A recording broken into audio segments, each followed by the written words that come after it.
ini. Dia datang dari luar angkasa, teman-teman. Dalam fisika, unsur berat kayak emas itu cuma bisa terbentuk di kondisi ekstrim. Dan kondisi ekstrimnya bukan level gunung meletus atau inti bumi atau gempa, enggak. Tapi kejadian kosmik kayak tabrakan bintang neutron atau supernova. Karena lu butuh energi yang gila untuk menciptakan emas.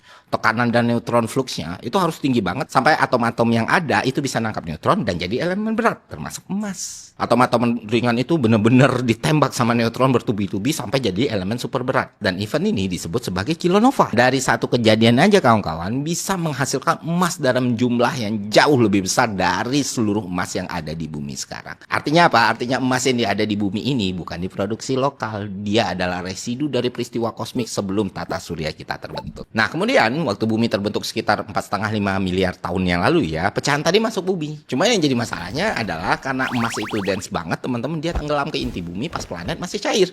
Jadi hampir semua emas periode pertama nih ya kan, penggeraknya, perintisnya emas yang masuk ke bumi awal itu sekarang ada jauh di dalam kor bumi, bukan di permukaan, bukan yang kita tambang sekarang. Nah, beberapa masa setelahnya barulah ketika bumi mulai dingin, keraknya terbentuk, ada fase yang disebut late heavy bombardment.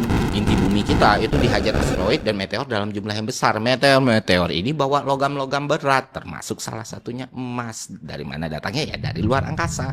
Karena bumi saat itu udah mulai punya kerak yang padat, emas yang datang dari meteor ini nggak tenggelam lagi ke inti, dia nyangkut di lapisan atas bumi dan akhirnya jadi sumber emas yang kita tambang sekarang. Selanjutnya butuh ratusan juta bahkan miliaran tahun proses geologi ketika mengolah si emas ini, dari mulai aktivitas vulkanik, pergerakan lempeng tektonik, fluida panas yang melarut dan memindahkan beberapa emas sampai akhirnya emas-emas itu terkonsentrasi di lokasi tertentu, misalnya mengendap di sungai, deposit hidrotermal